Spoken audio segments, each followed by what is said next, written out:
Hi, this is David Huff from the band Giant, and you're watching CMS TV. Keep it real.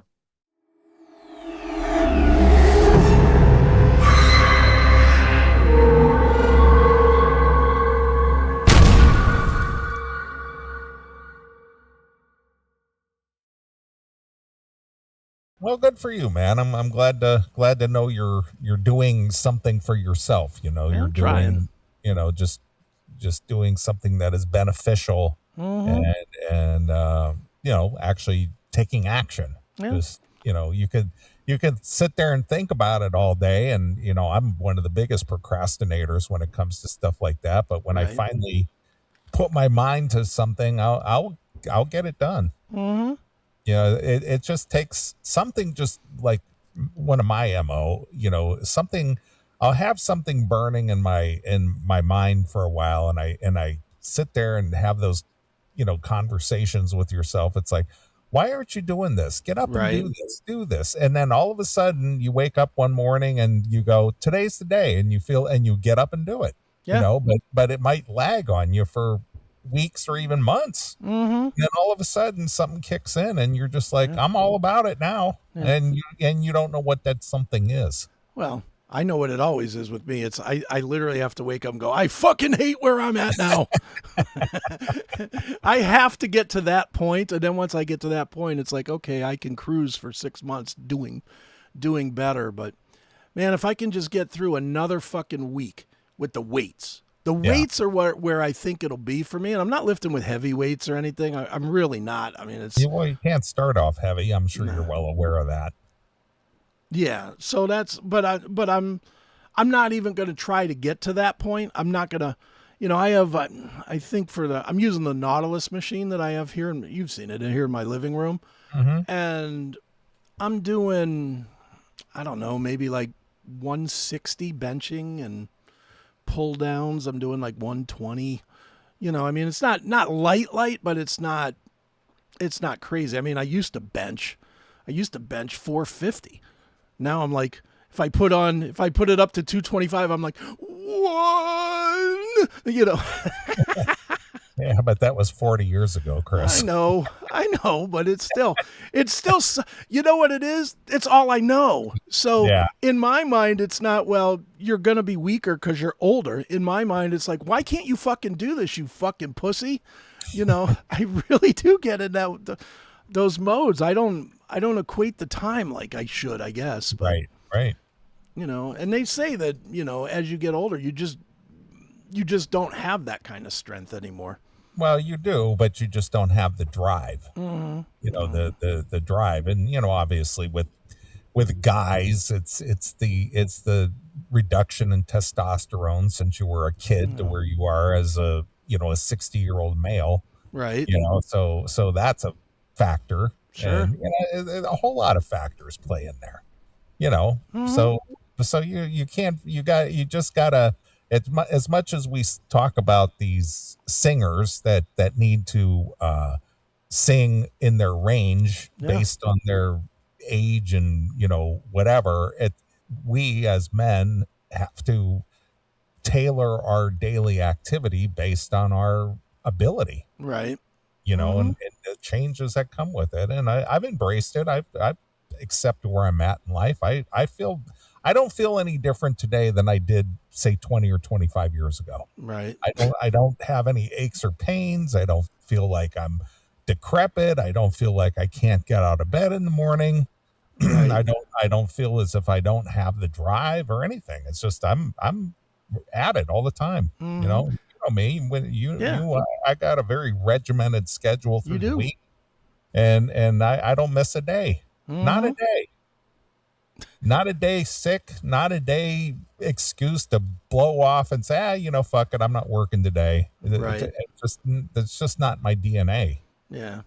Well, I got to say, I appreciate everybody in the chat room concerned that I'm going through menopause. Thank you. Are you?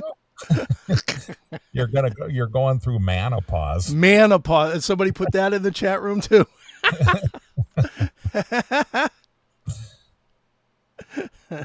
Well, there's nothing wrong with positive change. Yeah, Again, I do it myself. So, if there's something that'll make my life better or the changes that I are necessary to maintain a good mental health and good positive outlook and, positive mental attitude. And, sure. that's what's important. That's what I do. Mm-hmm. Well, I'm just trying to stay here to keep entertaining you dummies that find me entertaining. Because for a while there's a long time that I really didn't give a fuck if I dropped dead, but now I'm sort of there. All right. Well, good. Glad to know that. But all's good. All right. Perfect. Perfect. Well, I don't have a ton to report. Just basically work, making money. Just that's the whole thing. Making money. I did make a couple Mm-hmm. new investments this week, which has been something that I've been concentrating on in the last year or so. Right. Is because put away a bunch of money, and I was just like, well, I can't just keep putting money away. I need to put it into something. Sure. So I've been doing that. You ever thought So about a great investment in a pinball organization? what's the ROI, Chris? I need the breakdown. Give me the No, sheets I'm on the talking a breakdown. donation. Oh, For donations. for your the gift of giving, as they say. Is that what it is? Give until it hurts. Yes. Yeah, just write me a check. Hey, dude, that's one thing. As I've been going through this business thing that I've been going through, Mm-hmm. I had no clue that every bank in the country, and this, I'm not gonna. I'm going to say it, and I'm not going to say it as a terrible thing because we've already taken advantage of it, but I'm still like kind of annoyed by it. Did you know that every bank in the fucking country has a slush fund for community activity or involvement? Typically, yeah. I mean, that's I that's for good PR. Yeah. Well, I had no idea, but where does that money come from? Them jacking you on interest or bounce checks or whatever. Sure, absolutely. But we were advised of that, and then we had a school that just couldn't afford a field trip for us, Mm-hmm. and we went to the bank. We just went to the bank and said, "Hey, do you guys want to sponsor this shit?" And they were like, "Yeah." They're like, "Here's $2,000." Boom. They wrote us a check, and gave us a bag of tchotchkes and bullshit to give the kids from the bank, which we did. And it's like, fine, but I had no idea. That has been like the not just that, but just in general, working with people that are at the next level of business than I am Right. is so eye-opening because you really start learning, well, this is how people do this shit. They laughed at me because they were like, well, you're a nonprofit. How many donors do you have? And I was like, well, as of today, we have none. And they were like, well, why don't you have any? I was like, I don't know. I've called every one of them. And they're like, well, send me the packet that you provide. I was like, I don't give them a packet. I call them. I tell them what I need. And they're like, that's just fucking dumb. They're like, you gotta make it count. You gotta tell them what you're using the money for and this and that. Right. You gotta Right. have a business plan for every little thing. And Well, again, it's a whole PR marketing thing. Mhm. Yeah. But I'm learning on the fly here. I've always been a very small business type of a guy. I've never been big business guy, and now I'm starting to learn the big businessy pieces of it. How companies get $20 million donations from, organizations and families and whatnot. So who knows? I may just get a big donation and then just retire. Yeah, there you are. God, I had that conversation with Ed this week. I was like, if we could get like $5 million, I'm so done with this fucking business. And he's like, what would you do? I was like, I'll do something. I will do anything else, but I won't do this. To sort of quote Meatloaf, I would do anything for bucks, but I won't do that. Right. And then you get that knock on the door for extortion. Yeah, exactly. You go, well, sheriff. It wasn't wrong that you took this money. It's what you did with it and that you used it for personal enrichment. Exactly. So we're holding you for extortion. Hands behind your back, sir. Yeah. But I thought I was allowed to dip into that. Yeah, I needed it. I thought it was mine. Yeah, you gave it to me. Why wouldn't I keep it? This isn't fair. Yeah, this sucks. What good is making money if I can't keep it all for myself? Right, exactly. Exactly. That's funny. Hey metalheads, tired of waiting for new episodes? Crave the real raw classic metal show? For just $4.99 a month, you can become a CMS VIP. You get every episode a full week early, completely uncensored, and 100% commercial free.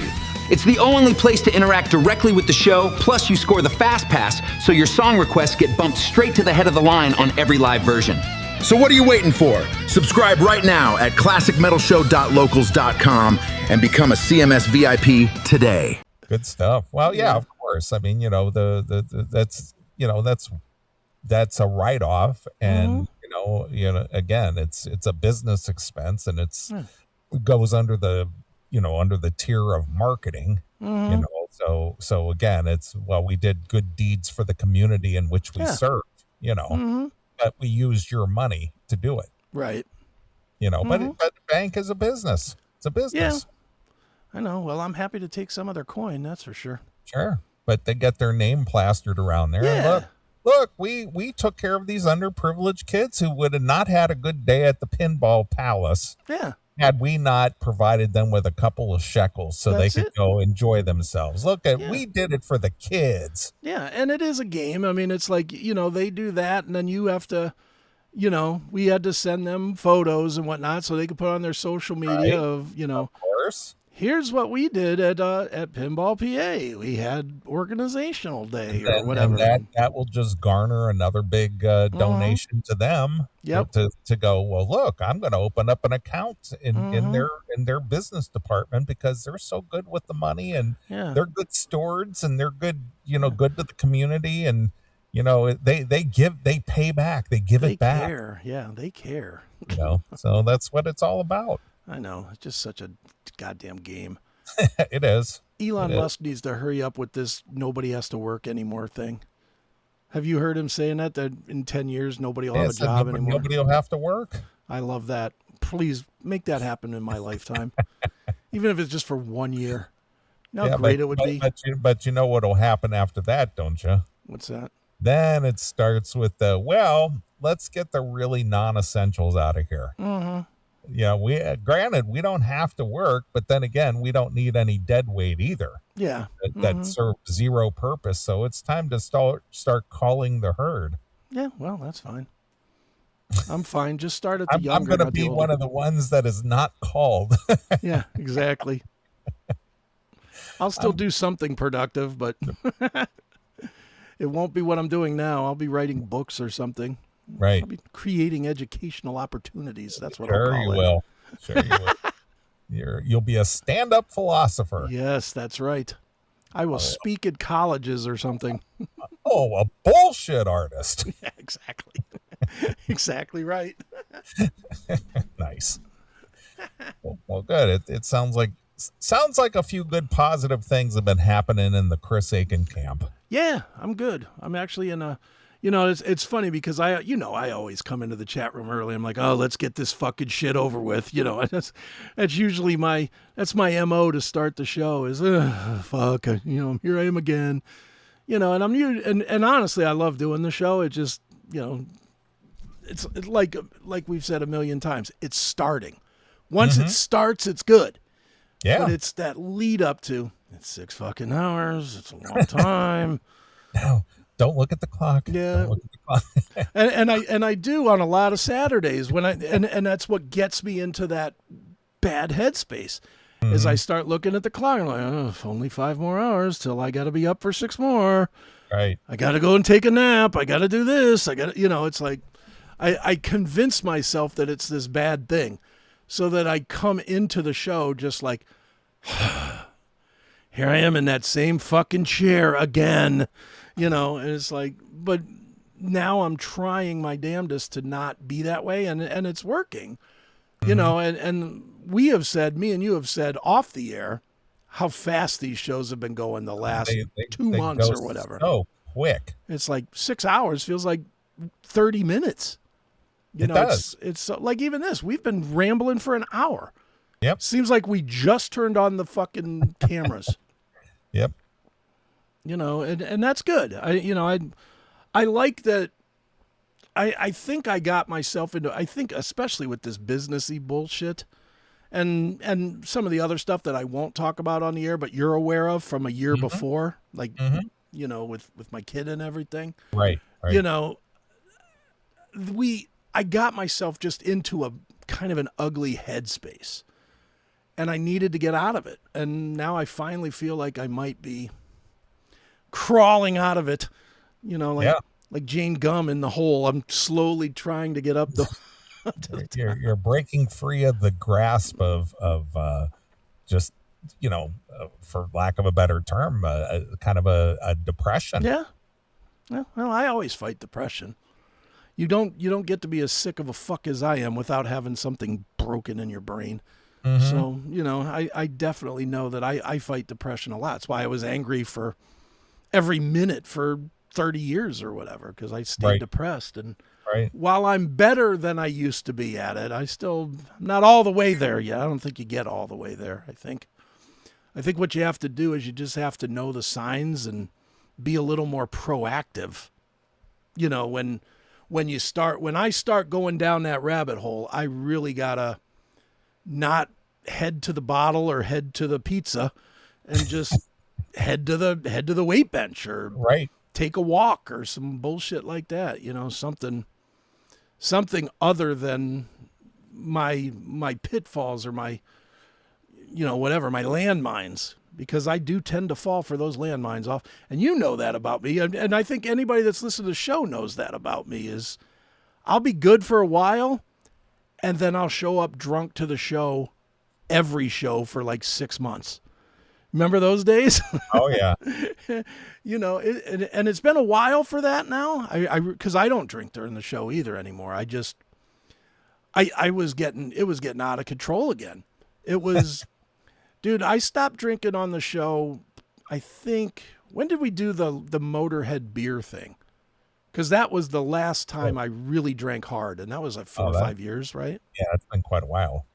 But that was when I was drinking 12 to 18 beers per show while doing the show and drinking at least a 12 pack during the show.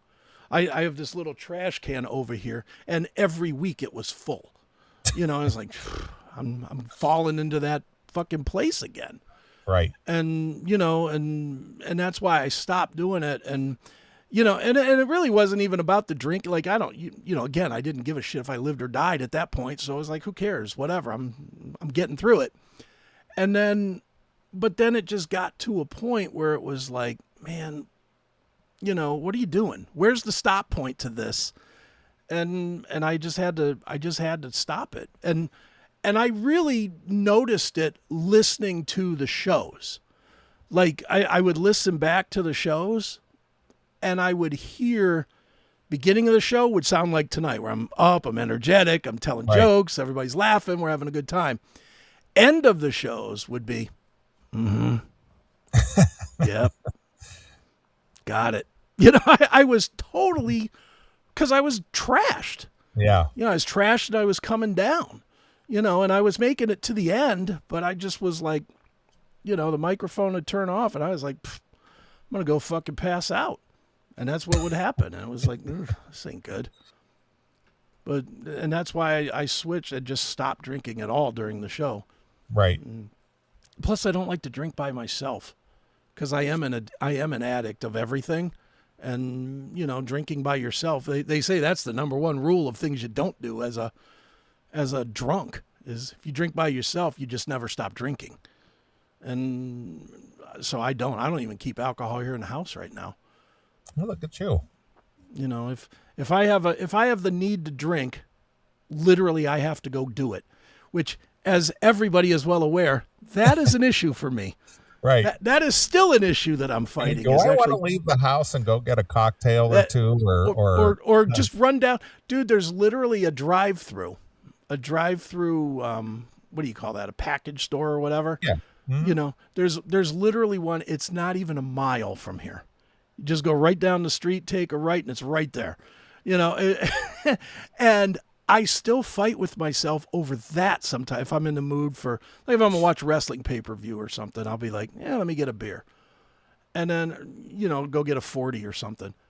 And then I never do, because it's like, well, then I got to put my fucking shoes on. And it's the effort I have to make, and I have to leave the house, and then I have to drive do I got to down brush there. my fucking hair? Do I put a hat on, or, you know, or do I just go looking like a fucking dirtbag? And, you know, it's like it's all these things, and then I'm just like, ah, fuck it, who cares? You know, and then I just sit here and drink water again. Well, there you go. Deterrence. Yep. But who knew that being a deterrent was just leaving the house to go 1 mile? Yeah. I mean, what's the total time that could possibly take? 5 minutes? 10? So dumb. But it's all good. Well, yeah, again, I was in a bad space years ago. I mean, this was a long time ago, when I was dating a girl that you knew. Yeah. Long time ago, when I lived in Ohio still. Right. And the last year that I was with her, I was so depressed. I was just like so depressed. And I went to work every day. I went through the motions. I did what I had to do. But one of the things, and you've been to my house, a few times, I'm a neat freak. I keep things clean. Everything's in its place. Everything gets, is dusted and vacuumed. Oh, yeah. And, places, spotless. Plastic on the chairs and all that No, other shit. it's not that. But when I was living, Sunday was always my clean the house and do laundry day. Right. And because I was so depressed and not even knowing the reason why, and it was her that was dragging me down. Yeah. It was her. And I didn't even know it was her doing this to me, causing me to feel the way that I felt.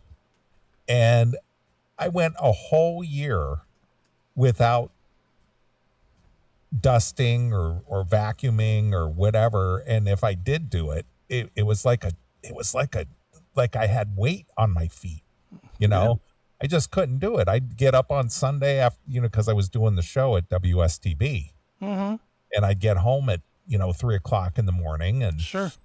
and I'd go to sleep, and I'd get up on Sunday, and I typically would get up, 11:00 noon, get the laundry done, clean the house. That was my typical routine before, get back to the job on Monday. Sure. And I'd get out of bed at noon, and I'd move to the couch, and then I'd just sit there and stare at the wall. Yeah.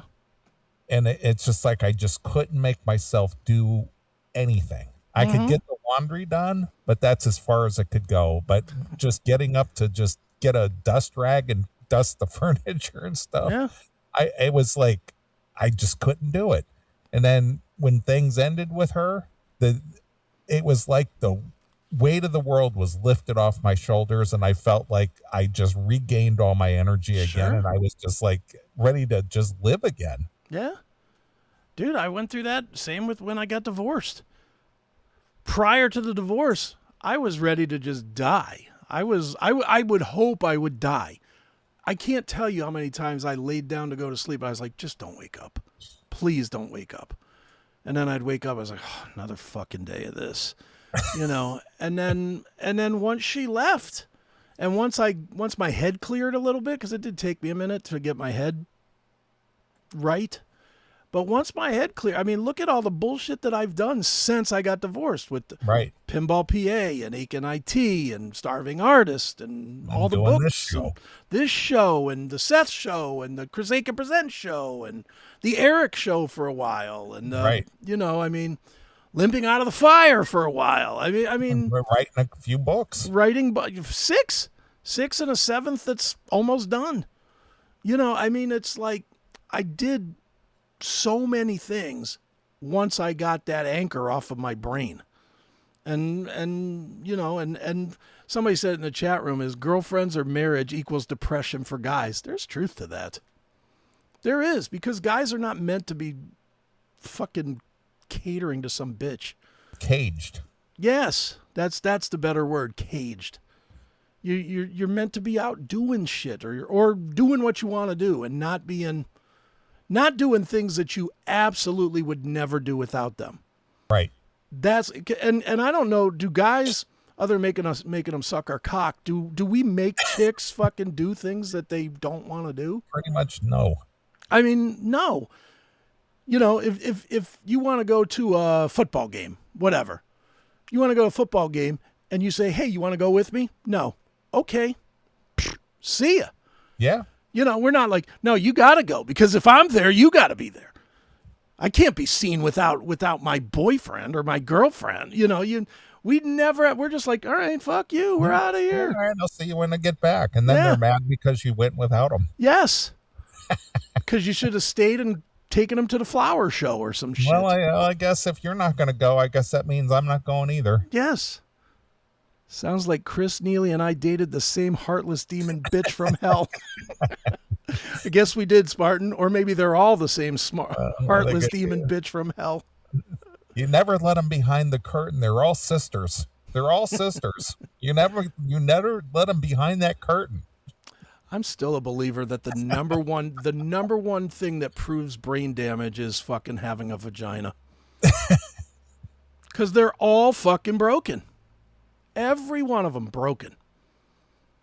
And just in the worst way. And the older they get, the more broken. My God. It is horrible.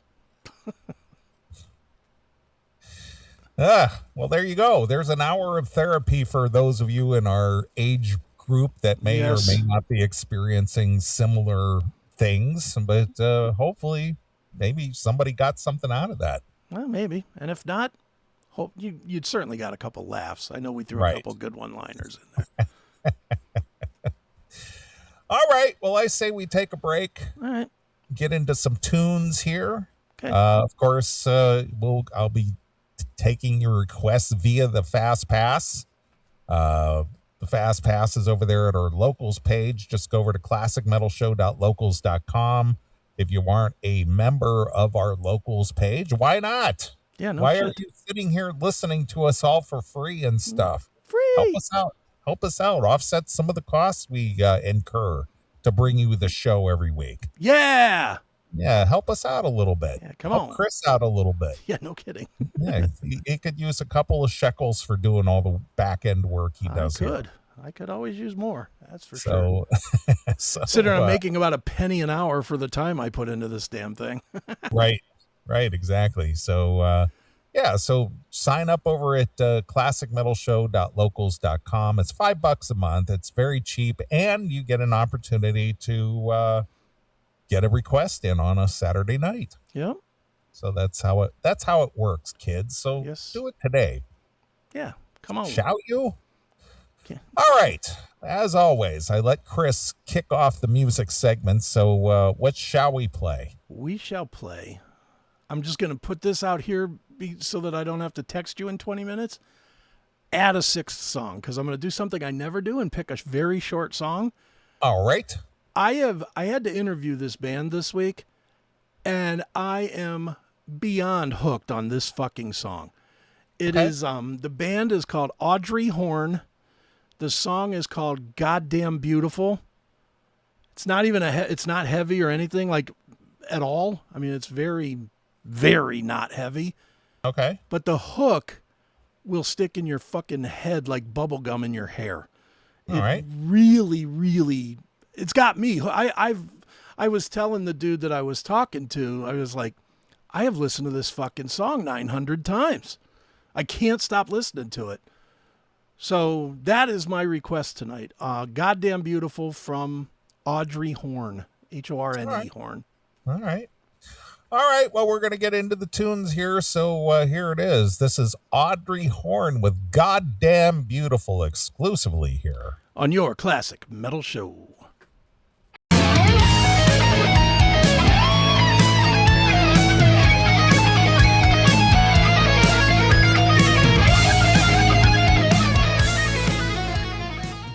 New York's heavy metal titans are back! After 10 years, Anthrax unleashes their 12th studio album, Cursum Perficio, September 18th. This is the sound of legends completing their journey. Cursum Perficio, my journey is over.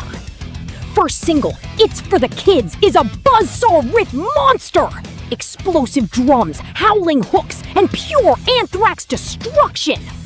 Scott Ian, Charlie Benante, Frank Bello, Joey Belladonna, and Jonathan DeNice deliver the thrash masterpiece you've been waiting for!